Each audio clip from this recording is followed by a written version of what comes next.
Mesdames et messieurs, bonsoir. Aujourd'hui, je reçois M. Kak Sanoussi, président de l'Institut international de gestion des conflits, IGC, et aussi expert en intelligence négociationnelle. Bonjour Kak. Bonjour M. Rakarling. Merci d'être venu sur le plateau, à vous de convaincre, dans les locaux de Global Africa Télésud. C'est un plaisir d'être avec vous. Merci beaucoup. Et je serai accompagné durant ces prochaines 52 minutes par notre chroniqueur, Kara Souli. Kara, bonjour. Oui, bonjour Roka. Nous avons le plaisir d'avoir Kak Sanoussi sur notre plateau. Exactement, donc un expert en conflit relationnel, c'est cela. Hein. Et donc aujourd'hui, je crois qu'il va nous parler en long, en large et de travers les pays où on a à gérer des conflits. En tout cas, vous avez du pain sur la planche. En effet, alors notre invité n'est pas venu mais vide. Donc son dernier ouvrage, Agama, ça veut dire l'art de gouverner. Et nous allons aussi nous baser sur ça pour débattre. Exactement. Et comprendre pourquoi il a écrit ce livre, mis au service des autorités, mais aussi des praticiens dans le secteur privé et public. Voilà, comme son nom l'indique, Agama, l'art de gouverner. Donc ce livre est à la disposition des gouvernants pour mieux gouverner et puis gérer les conflits dans nos États, parce que nous constatons au Roka que dans le monde aujourd'hui, il y a beaucoup de conflits et je crois que M. Sanoussi est bien placé pour nous en parler. Alors, Kag, vous allez nous présenter effectivement vos idées pour cultiver de nouveaux paradigmes économiques, politiques et sociaux à travers la pratique de l'intelligence négociationnelle et la pensée centrale. Donc, Kara, d'entrée du jeu. Oui, donc bonsoir Gak. Donc ce soir, avec vous, quelques réflexions sur les idées novatrices donc au président de l'Institut international de la gestion des conflits. Et lors de notre débat. Donc, vous allez nous proposer, en effet, de cultiver de nouveaux paradigmes économiques, politiques et sociaux. Et donc, nous allons, Roka, revenir sur les points clés de cette vision. Merci d'avoir présenté les décors, Kag. Alors, vous proposez de créer des systèmes de gouvernance adaptés aux réalités culturelles africaines. Comment pouvez-vous faire en sorte que ces nouveaux paradigmes soient acceptés et mis en œuvre par les dirigeants actuels en Afrique? Alors, la question de la gouvernance est une question simple et complexe en même temps. Et quand nous parlons d'adapter la gouvernance aux réalités africaines, ce n'est pas pour couper les cheveux en quatre, c'est pour faire naturellement ce qu'on fait dans nos villages, dans nos traditions, dans nos empires. Parce que nous avons une sagesse de gouvernance qui, quand nous arrivons dans les enjeux publics, perdent parfois leur place. Vous savez, en Afrique, ce sont des éléments qu'on pèse. On dit dans les traditions, dans nos cultures, qu'un adulte ne se déshabille pas en public. En d'autres mots, on dit qu'un chef ne se déshabille pas en public. C'est un art de gouvernance d'une haute volée. Qu'est-ce que ça veut dire? Ça veut dire que si vous, aujourd'hui, M. Kara, vous êtes père de famille, vous avez un enfant peut-être qui a son doctorat Bac plus 15, il est hyper intelligent, et que dans une réunion publique, vous présentez un sujet, mais vous n'êtes pas très carré. Et votre enfant sait que vous n'êtes pas bon. Si en public, il répond, il vous corrige, il vous dit non, c'est pas comme ça, autant il a raison, automatiquement il a tort. Dans l'art de gouverner, dans nos traditions, c'est qu'il y a une manière d'observer les choses. Il y a un certain nombre de codes, de respect. Il y a un certain nombre de manières de faire. Or, quand nous arrivons dans la modernité des choses, parfois nous oublions cela.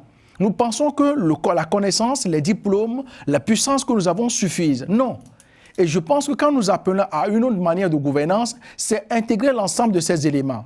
Dans nos traditions, dans l'art de gouverner, on dit pour se coucher, il faut d'abord s'asseoir. Qu'est-ce que ça veut dire? Ça veut dire qu'on ne fait pas deux pas sans avoir fait le premier pas. Cela veut dire qu'on apprend la modération. Cela veut dire qu'on apprend l'étape des choses. Cela veut dire qu'aller tout droit ne veut pas dire aller trop vite. Donc, je pense aujourd'hui que dans l'évolution des choses aujourd'hui, nous parlons beaucoup de démocratie, qui est une réalité. On en a tous besoin, mais on n'a pas besoin des mêmes formes de démocratie. Or, l'Afrique a pratiqué des formes de démocratie. Et quand nous parlons d'adapter le mode de gouvernance aux réalités africaines, c'est de se dire que oui, nous devons respecter les normes standards en termes de démocratie, mais nous pouvons l'acculturer. Nous pouvons faire en sorte que nous évitons des conflits inutiles. Parce que nous avons l'art de compromis. Pas de la compromission, mais du compromis. Donc voilà, il y a un certain nombre d'éléments comme ça que nous semons pour faire en sorte que, au-delà de ce que nous avons de manière internationale, nous puissions agréger notre pratique gouvernementale, notre pratique de gouvernance. Et je vais le préciser, quand je parle de gouvernance, il ne s'agit pas principalement de la gouvernance des États. La gouvernance commence par soi-même. Si vous et moi, on n'arrive pas à gouverner notre vie, nos associations, comment peut-on gouverner des choses beaucoup plus importantes? Donc quand nous parlons dans l'art de gouverner, d'abord c'est chacun qui se gouverne. Est-ce que je viens aujourd'hui, je porte une cravate rouge ou bleue? C'est un choix. Est-ce que quand quelqu'un me parle mal, je lui réponds mal? Quand quelqu'un m'agresse, est-ce que je réponds à l'agression? Verbalement, physiquement ou pas? Donc, dans l'art de gouverner, c'est d'abord se gouverner soi-même. Quand j'arrive à dominer, à avoir cette transcendance dans ma gouvernance à moi, je suis à même d'être en interaction avec l'autre. Donc, voilà pourquoi, dans notre approche, la gouvernance, c'est individuel et c'est collectif. C'est la maîtrise de soi. C'est la maîtrise de soi, les bons choix qu'il faut avoir pour éviter de créer des conflits qui n'apportent rien. Alors, avant de poursuivre cette émission, ce débat qui est d'ailleurs commence d'être très intéressant dès le départ, j'aimerais savoir comment êtes-vous parvenu l'idée d'écrire un tel bouquin, Agama déjà, pour les gens qui ne comprennent pas le sens, même si vous avez fait une petite traduction, c'est en quelle langue déjà Agama? Est-ce qu'il y a une déclinaison? Oui, Agama veut dire le caméléon, c'est en Evé, une langue qui est parlée au Togo principalement, mais un peu aussi au Bénin. On peut trouver quelques éléments aussi au Ghana, donc au niveau de l'usage de cette langue. Ça veut dire le caméléon. Et le caméléon Kolingo, par exemple, en Sango, et donc Tchanzé en Kabylie dans une autre langue du Togo, en fait dans plusieurs langues Kakatara, donc en Wolof. Donc nous avons cherché dans beaucoup de pays ce que ça veut dire le caméléon, quel est le sens. Nous avons pris cet animal pour illustrer l'art de gouverner parce que le caméléon a plusieurs vertus dans l'art de gouverner. Et dans les vertus du caméléon, la première des vertus que tout le monde connaît, c'est l'adaptation. Et notre grand Ulysse Amadou Ampateba le disait, parce qu'il est le premier à avoir vraiment écrit sur le col du caméléon et que j'ai lu. Donc du coup, on parle de rien, on ne parle pas de rien. On a lu à Amadou Ampateba. L'adaptation, c'est quelque chose de fondamental. C'est là où on apprend que celui qui est grand, c'est celui qui se baisse pour saluer celui qui est petit. C'est une capacité d'adaptation. Quand on fait 2 mètres, pour serrer la main à un enfant qui fait 50 cm, vous vous baissez, mais vous faites toujours 2 mètres. Ça n'enlève rien. Donc l'adaptation dans l'art de gouverner, c'est de se dire qu'au-delà de la capacité, du niveau où je suis, si je ne me mets pas au niveau, je ne peux pas bien gouverner. Les aigles volent avec les aigles. Oui, c'est bien, mais si les aigles veulent diriger les poules, les aigles sont obligés de venir faire comme les poules. Sinon, vous restez entre vous les aigles et donc vous dirigez que les aigles. Donc la question de l'adaptation est une question d'humilité. C'est une question qui permet de dire qu'on a une intelligence affinée. Parce que quand je m'adapte, cela ne veut pas dire que je suis bête. Cela veut dire que je dois, si je ne comprends pas celui avec qui je suis, comment je peux le gouverner? Si je ne connais pas ces enjeux, donc si je reste entre soi parce qu'on est bien, on est nanti, ainsi de suite, je vais bien gouverner, mais je ne gouverne qu'une partie. Donc, l'un des premiers enseignements du caméléon Agama, c'est l'adaptation. Monsieur Sanoussi, alors, vous prenez l'exemple du jeune prince, un personnage dans ce livre, Monsieur Koutiba. Le jeune Koutiba, prince destiné au trône de son royaume. Après le décès de son père, le roi à qui les règles coutumières imposent la vérification de ses aptitudes et capacités à gouverner, l'auteur nous fait vivre au travers d'un conte initiatique des séances d'apprentissage où l'innovation, l'audace et la sagesse se laissent conjuguer au présent de l'indicatif. Expliquez-nous cela. Pourquoi ? On a choisi un conte initiatique parce que, vous savez, le conte, c'est cet art africain, au-delà, c'est même que cet art universel qui peut parler à l'enfant et à l'adulte. Et le conte touche notre subconscient. C'est pourquoi on utilise les messages, les métalangages, des proverbes pour parler à l'individu. Parce que quand on dit des choses directement, on ne comprend pas. Mais quand on prend des schémas, des animaux, ça permet de toucher. Et nous avons voulu parler de gouvernance. On se dit, mais on ne va pas faire comme les livres classiques de gouvernance, de management et autres là. Et nous sommes partis chercher dans cette histoire de la tradition, cette histoire de prince. Et on voit que nous avons des codifications. Dans le royaume, il est prévu dans les règles coutumières que le prince, avant de passer, doit être initié. C'est l'initiation. Quand les anciens lui disent, mais oui, mais tu es prince, c'est normal. Mais il faut que tu nous le démontres. Il a 3 mois. Et pendant 3 mois, c'est l'apprentissage. Il est instruit par son oncle. Et c'est là où il découvre. Il a été initié pendant longtemps par son père. Mais avant d'accéder au trône, les anciens viennent optimiser. C'est ça l'optimisation qu'on dit. Et durant tous les 3 mois, il apprend à travers des veillées de contes et légendes. Il apprend à comprendre comment un conflit se gère. Il apprend comment organiser le soin dans le village. Il apprend comment on fait quand il y a une catastrophe, il y a une pluie diluvienne. Il apprend un certain nombre de choses. Des choses qu'il savait avant, mais il les apprend. Et il est mis à l'épreuve. Il est parti sur une île déserte, par exemple, et là, il fallait qu'il compose une équipe. On dit, mais va dans l'île, sur l'île. Et il devait partir avec 15 personnes. Et donc, qu'est-ce qu'il fait? Il choisit les personnes en fonction de leurs compétences. Et non parce qu'il aime telle personne. Tu es compétent dans tel domaine, tu viens avec moi. Vous voyez que dans ça, il suggère des gens l'art de gouverner. Il a choisi des gens qui sont des ouvriers, des mécaniciens, des gens qui savent manger, des chasseurs. Et chacun a eu un rôle à jouer durant toute son épreuve. Donc, dans ce choix, nous sommes partis donc de la tradition du conte initiatique et nous avons ramené des outils innovants que nous avons puisés dans la sève nourricière des valeurs africaines pour faire en sorte que, au-delà de ce que nous avons dans la modernité d'aujourd'hui, nous puissions prendre des choses dans nos traditions pour optimiser nos compétences en termes de management et de gestion.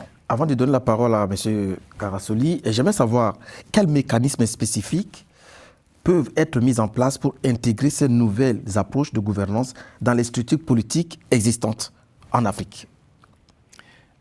Le courage.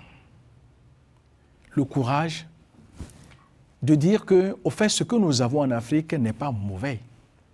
Le courage de dire que je peux être disruptif, apporter quelque chose qui n'est pas habituel.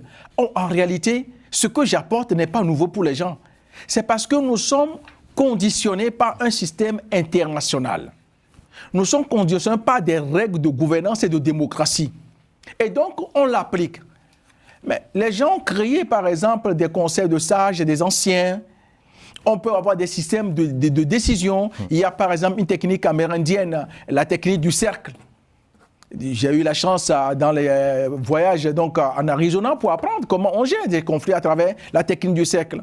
Comment, quand le conflit n'est pas réglé, mais si le soir on discute, le conflit n'est pas réglé, le lendemain, le conflit devient statique. C'est-à-dire que les protagonistes n'ont pas le droit de s'agresser. Ils font comme si de rien n'était. Le soir, on gèle le conflit. Donc, si nous sommes en conflit, le soir, les anciens ont réuni, il y a toute une technique autour de ça. Mais si on n'a pas fini, le lendemain, on se voit, mais on rigole, comme si de rien n'était. Et il y a des codes. Si l'un de nous enfreint cette règle-là, la personne est punie sévèrement. Donc, le conflit, le soir, on reprend les conflits et on essaie de le gérer. Donc, nous avons beaucoup de choses et je pense que c'est le courage et le fait d'oser.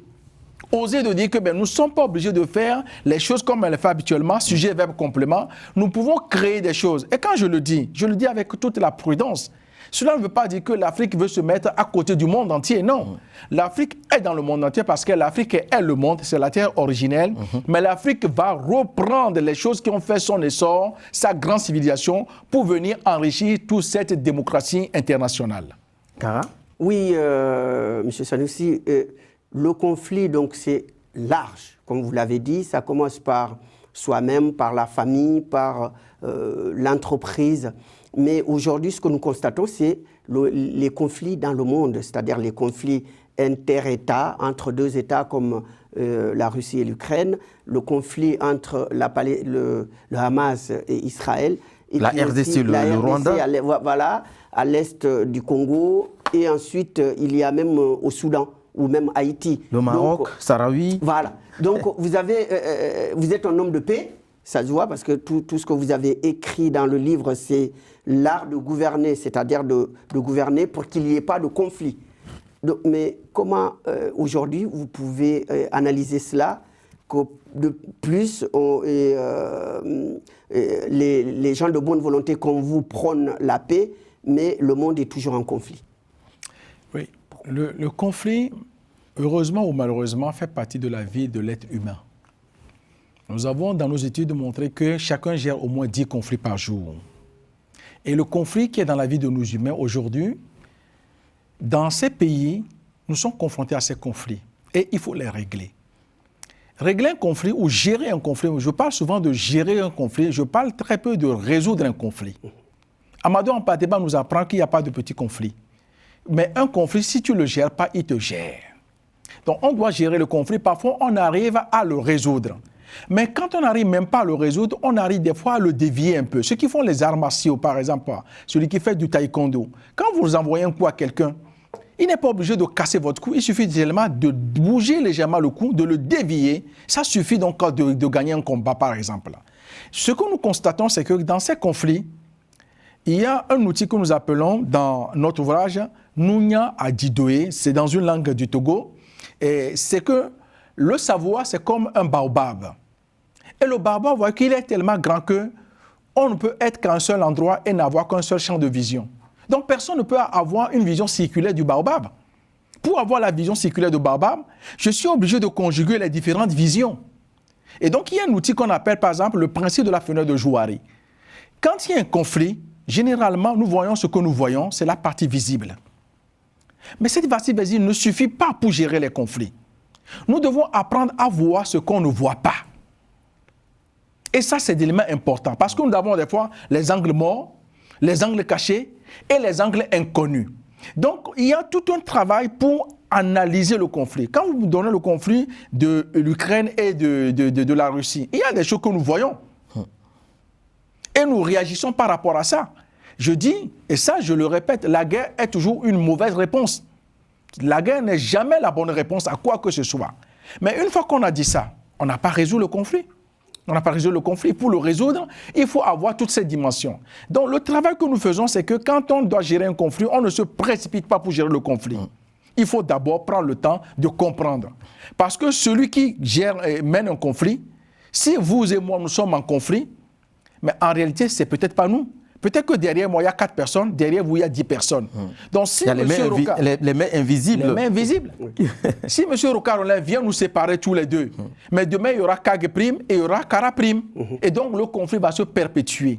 Donc, pour gérer un conflit, c'est pourquoi on apprend à gérer un conflit. On peut le faire de manière empirique, mais il faut apprendre les outils, les techniques pour comprendre, pour mieux gérer un conflit. Parce que quand on gère mal un conflit, des fois, on fait pire que bien. Alors, ce qui nous amène à un autre chapitre, la diplomatie, les relations internationales. Alors, en matière de diplomatie, vous prenez des pratiques basées sur les valeurs endogènes africaines et un nouveau narratif afro-français. Alors, la France, si je dois poser une question par rapport à cette situation, la France est-elle prête à accepter aujourd'hui et à s'adapter à ce nouveau paradigme diplomatique dont vous proposez? Je pense qu'aujourd'hui, que personne n'est prêt et personne n'a été prêt, tout le monde est obligé. En fait, c'est si simple. Tout le monde est obligé parce que le monde change et tout change. Celui qui ne prend pas le chemin du changement va rester en arrière. C'est le groupe Magic System, le groupe célèbre ivoirien qui dit « Si tu prends le chemin de je m'en fous, tu arriveras dans le village de si je savais. Aujourd'hui, le contexte mondial a tellement évolué que vous le vouliez ou non, les relations partenariales ne sont plus les mêmes. Pourquoi vous avez changé le terme France-Afrique? Vous avez mis Afro-Français. Est-ce que vous reprochez quelque chose? Non, je ne reproche pas quelque chose. Moi, je suis beaucoup plus surtout créatif. Okay. Et que je pense que il y a un problème réel, c'est-à-dire il faut le reconnaître, entre la France et beaucoup de pays d'Afrique, la jeunesse africaine aujourd'hui, les relations ne sont plus comme elles étaient avant, elles peuvent plus être comme elles étaient avant. Donc il y a une évolution de paradigme, de concept. Quand je parle de relations afro-africaines, c'est pour sortir justement parce que les éléments qui renvoient au passé, ainsi de suite, la France-Afrique et autres là, dont les stigmates existent encore, je peux dire que ça n'existe pas, mais rentrer dans un nouveau paradigme afro-français, dire que on réécrit les choses autrement. Et chacun a intérêt de réécrire les choses. Si on ne réécrit pas, on perdra ou certains perdront beaucoup plus. Et donc je pense que ça demande du courage. Et ce que je dis souvent, c'est que ce courage-là demande une forme de transcendance. De perdre un peu, de gagner un peu, mais durablement. Alors, nous sommes pratiquement au terme de cette première partie de l'émission. Je vais poursuivre avec cette question. Quels seraient les premiers pas concret à prendre pour redéfinir les relations diplomatiques sur une base de respect mutuel et de partenariat équitable, comme disent certains Africains, gagnant-gagnant? Je ne sais pas si Kara a une question à compléter avant de donner la parole à notre invité. Non, oui, surtout parce que vous avez gagnant-gagnant donc entre la France et ses anciennes colonies, en effet. Ouais. Alors, moi, je n'ai pas de leçon de diplomatie parce que vous avez des diplomates chevronnés qui pratiquent, parce que c'est une chose que de dire, c'est une autre chose que de pratiquer. Vous l'avez évoqué dans votre livre. Si, j'assume totalement, je vais l'expliquer. Oui. Mais je prends ces précautions oratoires parce que c'est facile de dire les choses. Celui qui est dans l'action connaît toutes les difficultés. Et c'est pourquoi on s'enrichit aussi. C'est pourquoi on se forme. Quand on va se former, ouais, j'enseigne les gestions de conflits, mais je vais en formation pour apprendre à gérer les conflits. Quand je vais, ça peut surprendre les gens, mais je le fais. Je ne le fais pas pour me moquer des gens, mais je le fais parce que j'apprends toujours. Voilà pourquoi c'est important d'apprendre. Je pense aujourd'hui que gagnant-gagnant, 50-50 n'existe pas. C'est de la théorie. Mais gagnant-gagnant, c'est quand ça existe, quand on comprend le sens de gagner de manière équitable. Parce que vous pouvez avoir 55%, j'ai 45%, mais c'est gagnant-gagnant. Donc c'est la manière, et ça c'est la tradition africaine qui nous l'apprend aussi, la manière dont on habille les choses. Ce qui est important pour vous n'est peut-être pas très important pour moi. Donc si nous sommes en négociation, que vous gagnez 90%, ou disons 70%, je gagne 40%. Et là, vous allez dire, vous avez gagné 70% et lui n'a que 40%, vous allez démystifier ce que j'ai gagné. Alors que mes 40%, quand je vais les présenter aux miens, ça va paraître comme 100%. Donc dans la tradition africaine, on nous apprend ça. Regardez par exemple dans les villages, quand on rend justice, celui qui a tort, on le protège. Pourquoi? On ne le déshabille pas en public. On ne crie pas sur lui, tu as tort. C'est codifié. Moi, je me souviens quand j'étais petit, j'allais. Quand on finit de rendre justice, je demande, mais qui a tort, qui a raison? Parce que je n'ai pas compris, parce que c'est dit avec des codes. Pourquoi on fait ça? Parce qu'on préserve l'avenir. Quand vous gérez un conflit, vous ne vous arrêtez pas là. Donc voilà pourquoi je pense aujourd'hui que dans l'évolution des relations... Et aussi la descendance du fautif. La descendance du fautif. Oui. Parce que si vous trouvez quelqu'un d'une honte, mais ça suit sa descendance. Tout à fait. Mais les gens comprennent et que voilà, si on ne fait pas ça, voyez ça, c'est tout ça qui change l'art des choses. Et quand on parle de diplomatie, mais la diplomatie est née en Afrique. Je le dis, ce n'est pas de l'agression. Vous le dites, alors on aimerait bien savoir avec des exemples pratiques, diplomatiques endogènes africaines. Est-ce que vous pouvez nous dire un peu plus là-dessus, comme vous venez de l'évoquer? Est-ce qu'il y a une diplomatie africaine qui est différente de ce que nous on a hérité comme la colons. Diplomatie, voilà. On a hérité une certaine pratique du fait de la colonisation ou autre. Mais ça n'a pas changé fondamentalement l'être africain. La diplomatie, regardez aujourd'hui les diplomates africains. Souvent, les gens peuvent dire que oui, l'Afrique court ici ou là, de sommet en sommet, qui se balade. Mais vous pensez que les diplomates africains, eux, ne sont pas conscients? Vous pensez que quand les gens crient là, oui, mais on commande, les gens, ils ne sont pas conscients? Ils sont conscients. Mais cette diplomatie-là, c'est que, mais si tu veux me donner 50, je prends 50. Quand tu finis de parler, mais moi, je fais ce que j'ai envie de faire. C'est-à-dire qu'il y a un art de diplomatie. Regardez dans nos empires, regardez dans nos villages. Quand on va, par exemple, amener la dot, il y a tout un cérémonial diplomatique autour de ça. Quand il y a un conflit dans un village, quand il y a même des assassinats dans les villages, il y a des fois des pratiques diplomatiques qui font que la guerre n'éclate pas entre les communautés. Ce que je suis en train de dire, c'est que nous avons des standards aujourd'hui dans les relations diplomatiques. Il faut défendre son pays. Il faut défendre son organisation. Il faut faire en sorte qu'on gagne. Mais tout ça, c'est ce qu'il faut faire. Mais la décision ne se prend pas dans les réunions publiques où nous sommes. C'est ça la diplomatie. Les réunions, les décisions se prennent là où il n'y a pas la lumière. Je ne suis pas pour les ténèbres. C'est pour dire que là où il n'y a pas du monde. Donc les décisions se prennent dans les moments informels. Dans des sociétés secrètes africaines. Pas forcément sociétés secrètes. Non, c'est pas forcément sociétés secrètes. C'est-à-dire que c'est dans le moment des fois informels. Je connais un tel. Regardez, on parle de la technique du réseau. Monsieur Rocarolin, je vous connais. Monsieur Kara ne vous connaît pas. Il doit négocier quelque chose avec vous. Mais pour venir voir directement, il craint qu'on être confronté à des phases. Mais il vient me voir. Voilà, je passe par lui. Mais ça se pratique aujourd'hui dans le monde. Mais l'Afrique a expérimenté ça depuis la nuit des temps. Ce que je suis en train de dire, c'est qu'aujourd'hui, nous avons de grands diplomates en Afrique. De grands diplomates. Et il faut, c'est pourquoi nous mettons en place des enseignements aussi, que ces acteurs-là puissent enseigner. Parce que les jeunes qui viennent aujourd'hui voient quoi? La diplomatie qu'on voit partout. Or, les codes que nous avons donnent une valeur, une éthique, une approche spécifique à cette diplomatie-là. Et je pense aujourd'hui que le respect dû aux diplomates africains est un respect qui est nécessaire. Ce n'est pas facile parce que c'est une relation de force. Et dans la diplomatie, c'est la force. Je parle avec toi parce que c'est que derrière moi, il y a quelque chose. S'il n'y a rien devant toi, ben, je marche sur toi. Or, l'Afrique aujourd'hui a une force. Et la peur au niveau de l'Afrique aujourd'hui change. C'est-à-dire que l'Afrique ne dit pas « Oh non, non, l'Afrique n'est pas faible, elle est forte. » Et aujourd'hui, beaucoup d'Africains prennent conscience de cette force-là. Ce n'est pas pour brimer l'autre, mais pour s'affirmer et faire en sorte que le développement de l'Afrique soit tangible, concret et au profit des Africains. Merci beaucoup, Kak Sanoussi. Merci d'avoir apporté tous ces éléments par rapport déjà à votre livre, je rappelle, à nos téléspectateurs. Donc, faites-vous plaisir. L'émission n'est pas terminée. Nous allons juste, après cette page de publicité, revenir pour la deuxième partie.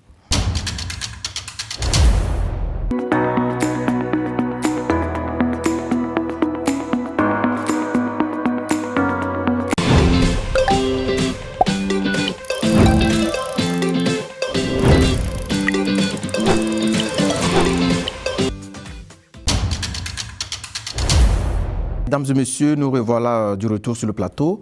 Kag, donc tout à l'heure, on a parlé de la diplomatie, une transition, Kara. Oui. Kak Sanoussi, nous l'avons présenté dès l'entame de cette émission comme le président de l'IEGC, bien entendu, Institut international de gestion des conflits, expert en intelligence négociationnelle, mais pas que. Kak Sanoussi est une figure emblématique de la diaspora et surtout de la diaspora togolaise. Vous avez accompagné les Togolais il y a de cela quelques mois, voire un an, pour la représentation au niveau de la France, de l'Europe. Aujourd'hui, vous êtes l'un des conseillers de cette diaspora togolaise, donc au niveau de la France. Mais vous prônez une diaspora active pour toutes les communautés, pour toute la diversité. Donc, ce que nous dit dans ce livre toujours, concernant votre concept d'addition, multiplication pour fédérer les diasporas, j'aimerais savoir comment pouvons-nous surmonter les barrières logistiques et organisationnelles pour concrétiser ce concept de fédération des diasporas. Merci, M. Rocardolin, pour la question. Effectivement, les diasporas sont des atouts pour tous les pays d'origine et les pays d'accueil, de résidence. Et nous pensons aujourd'hui que de l'expérience de pratique que nous avons de terrain, le fait que nous soyons nous-mêmes acteurs de diaspora, le fait que nous soyons régulièrement dans nos pays, je suis d'origine togolaise, mais je ne vais pas qu'au Togo, je vais dans d'autres pays, et que nous voyons aussi les freins à l'émergence des diasporas, ce que disent les diasporas et ce que disent aussi les frères et sœurs qui vivent dans nos pays. Et ce travail a permis de comprendre qu'il faut trouver une manière d'optimiser l'apport de la diaspora. Parce que la diaspora pouvant se plaindre des fois des conditions d'accueil dans les pays d'origine. Les pays d'accueil, c'est autre chose encore. Parce qu'il y a des problèmes de papier, de travail, de plafond, de discrimination ici ou là. Mais dans les pays d'origine, les diasporas se plaignent parfois. On n'est pas bien accueillis, on est pris ceci, cela. Il y a des réalités. Mais ce qu'on a constaté, c'est que dans les pays d'origine, les gens se plaignent aussi des diasporas. On a travaillé avec beaucoup de diasporas. Les gens se plaignent en disant que quand vous arrivez, vous êtes arrogant. Quand vous arrivez, vous montrez que c'est vous savez tout. Vous avez de l'argent. Et donc, celui qui est en face, mais des fois, vous le prenez comme un rien. Et donc, du coup, quand on entend les deux, nous sommes des acteurs de paix. Nous créons des diagonales. Et donc, on se dit qu'au fait, il faut trouver le point de convergence. Les diasporas sont compétentes, mais il faut cette transcendance. Parce que le travail que nous avons fait, ça date de 2018, nous avons identifié que dans la diaspora, nous avons 4 catégories de diaspora. Ce qu'on appelle la diaspora militante, ce sont les gens de la diaspora qui peuvent être en opposition au pouvoir de leur pays d'origine. Mais des fois, la diaspora militante n'est pas forcément de l'opposition. C'est des gens qui expriment fort des idées, qui sont dans les médias, qui parlent. Mais une bonne partie est de l'opposition. Vous avez la diaspora dite d'acquaintance ou alignée. Ce sont les acteurs de la diaspora qui sont en phase avec les pouvoirs de leur pays d'origine. C'est dans tous les pays d'Afrique. Je parle de l'Afrique, mais c'est d'autres pays aussi. Donc ces personnes travaillent avec les gouvernants de leur pays d'origine. Et puis vous avez la troisième partie qui est la diaspora silencieuse, c'est la majoritaire. Elle est silencieuse non pas parce qu'elle ne réfléchit pas, non pas parce qu'elle n'a pas de choses à dire, elle est silencieuse parce qu'elle ne veut pas se mêler des questions politiques et autres. Ce sont des acteurs. Elle est je m'en foutiste, non? Non, ce n'est pas je m'en foutiste. Il y a encore cette catégorie. Non, je ne peux pas taxer les gens des non. Je pense que des gens, par exemple, ils sont dans l'humanitaire, dans le social. Ils ne veulent pas se mêler parce que c'est des fois des débats trop compliqués, parce que ça oppose des gens. Donc, ils ne sont pas dans ça. Et ces personnes, ça ne veut pas dire qu'ils sont pour ou contre. Hein. Il y a des points de vue.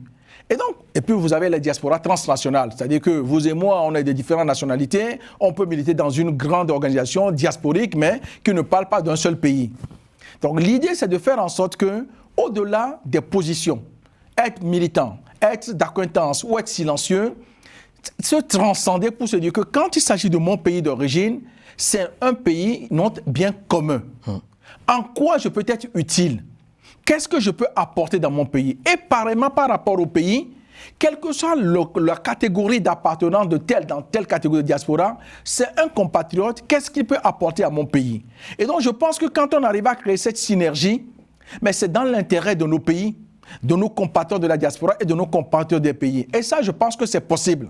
Il y a des efforts ici ou là, mais ces efforts peuvent être amplifiés parce qu'il faut du courage. Il faut une forme de rectilier, de droiture, de rigueur pour parler à toute cette diaspora, quelle que soit leur appartenance réelle ou supposée, pour dire que je peux ne pas être d'accord avec toi, mais quand il s'agit de notre pays, nous pouvons être d'accord sur un minimum et sur ce minimum-là, on peut œuvrer ensemble. Alors, quelles seraient, selon vous, des stratégies spécifiques à utiliser pour maximiser les synergies et les différents réseaux de diaspora afin de renforcer leur impact sur le développement en Afrique? Nous avons un outil qu'on appelle le praticien de la pensée centrale. Subni. Subni, c'est une langue parlée au nord d'une langue voltaïque. Hein, donc, ça veut dire penser. C'est un Moba, une langue au nord du Togo. Le praticien de la pensée centrale. Parce que si chacun de nous arrive à intérioriser ça, on arrive à vraiment additionner et faire de la multiplication. Dans cette approche, cela veut dire que vous et moi, on n'est pas obligé d'être d'accord à 100% sur un sujet pour cheminer ensemble. C'est le premier postulat. Quand on comprend que pour cheminer avec quelqu'un, on n'est pas obligé d'être en accord à 100%, cela veut dire que nous avons compris que pour cheminer, il faut être en accord sur un pourcentage donné. Si vous et moi, nous sommes en accord seulement sur 20%, mais si nous travaillons 100% sur nos 20% d'accord, alors que vous et Roka, vous êtes d'accord sur 80%, mais vous travaillez 20% sur vos 80% d'accord, vous et moi allons réaliser tellement de choses, alors qu'on n'a qu'un petit pourcentage d'accord. C'est le deuxième postulat du praticien de la pensée centrale.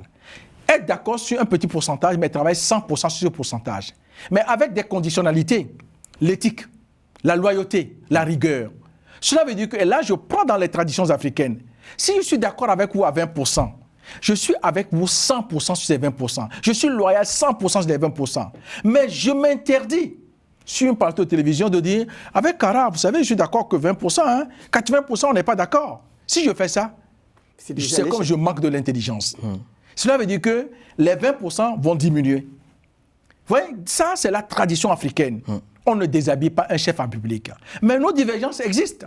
Mais le fait d'être ensemble, de travailler sur 20%, l'expérience que nous avons, c'est que si on le fait au bout de 3 ans, on ne sera pas à 20%, mais on sera à 30 à 35% d'accord.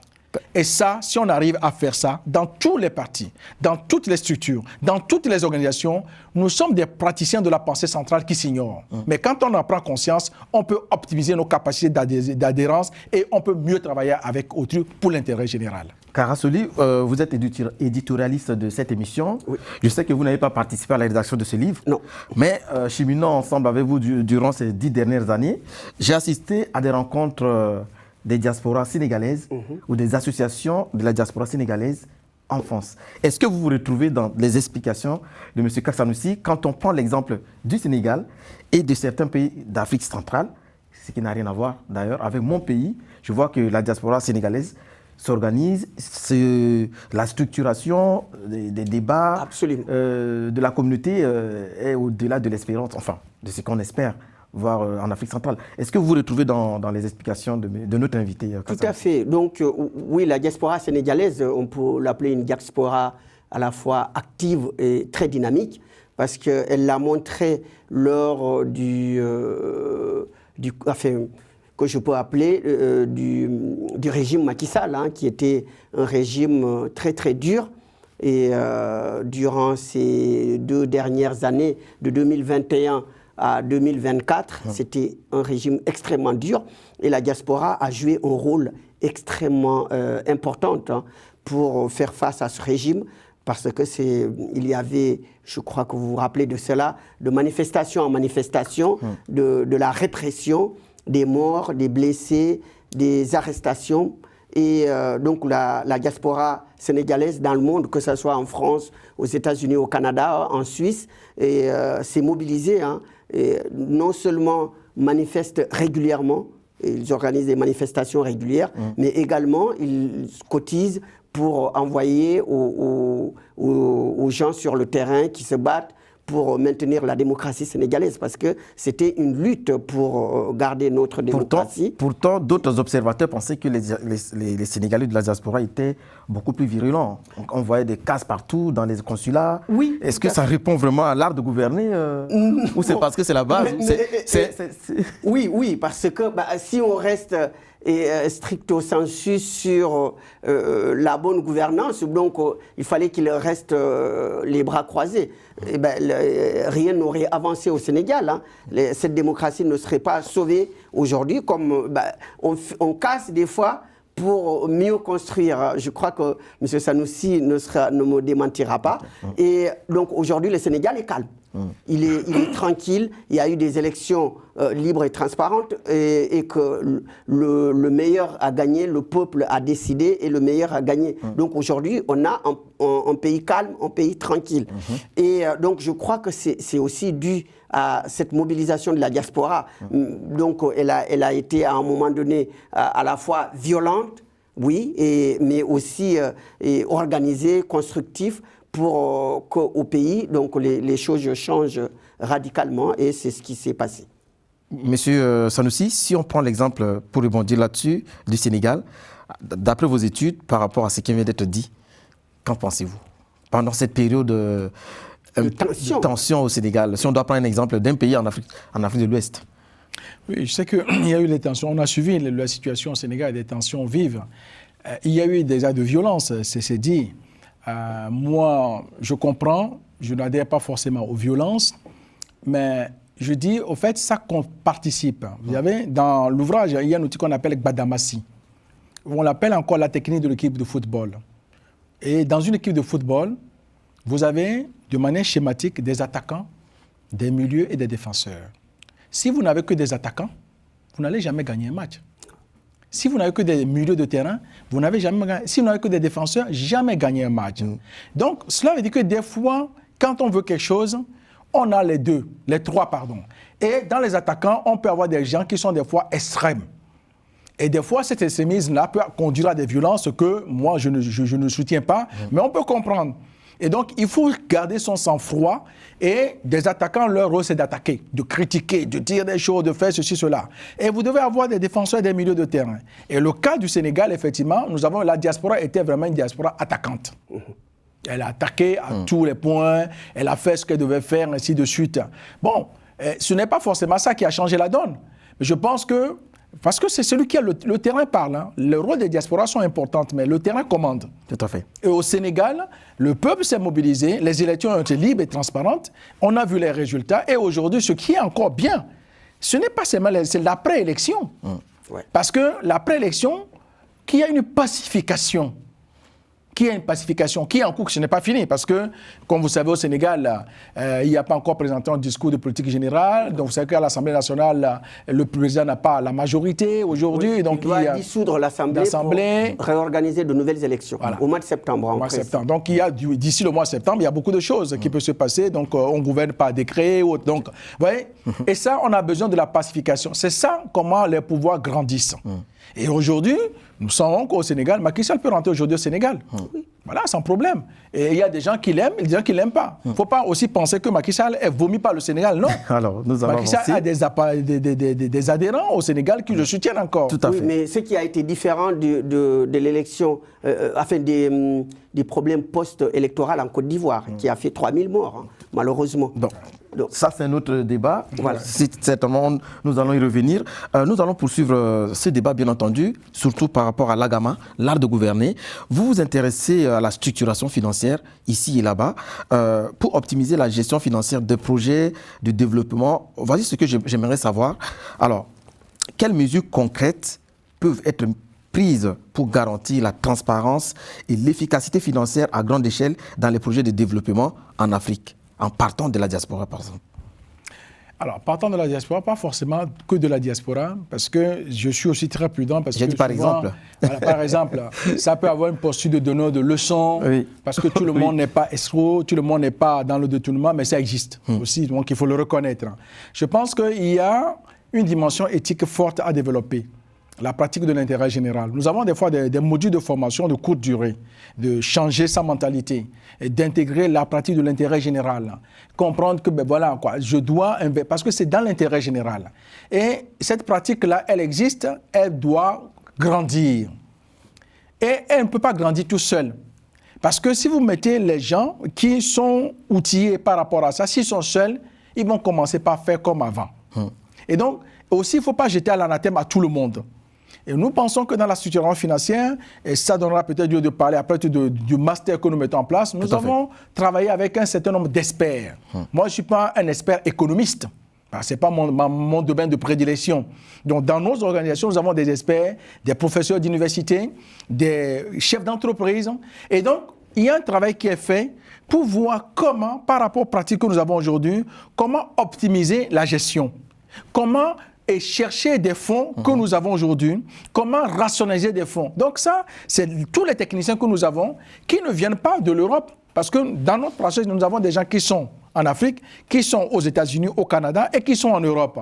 Donc c'est ce principe d'addition, de multiplication avec les pratiques réelles de terrain qui ont permis de tracer des diagonales, des choses que nous allons mettre dans les formations que nous allons apporter aux apprenants qui sont en Afrique et en dehors de l'Afrique. Est-ce que vous croyez, une seconde, Roca, excuse-moi, est-ce que vous croyez qu'aujourd'hui, nos États, c'est-à-dire les diasporas qui sont en France ou ailleurs dans le monde, bien formés, est-ce que nos États aujourd'hui ne doivent pas leur faire appel pour qu'ils viennent participer au développement de leur pays? Parce que maintenant, comme vous le dites, on a toutes les compétences dans tous les domaines et que nos États ont besoin de ces compétences, mais en général, ils ne font pas appel à ces compétences.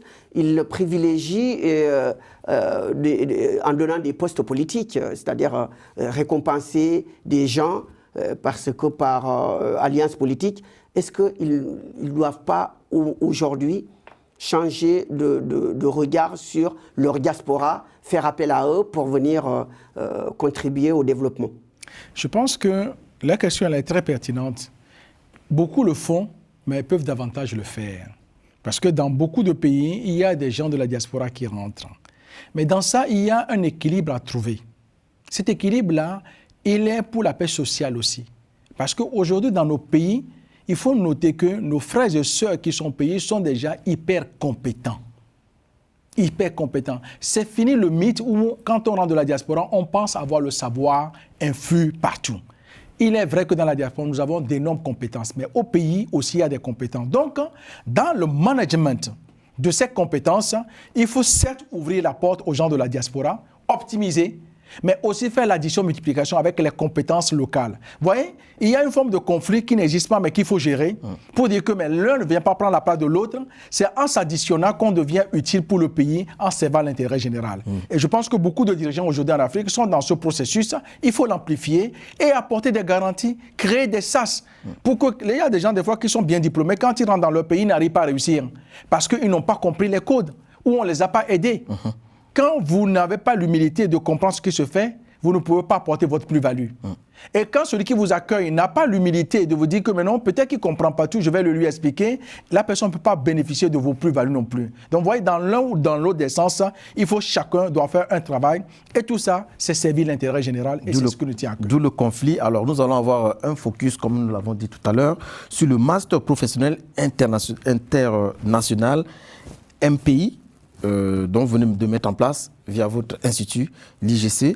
Alors, comment pouvons-nous garantir que cette éducation de qualité soit démocratisée et qu'il puisse atteindre les professionnels africains? comme vous venez de le dire, les plus-values, et en particulier ceux qui ont des contraintes financières ou technologiques?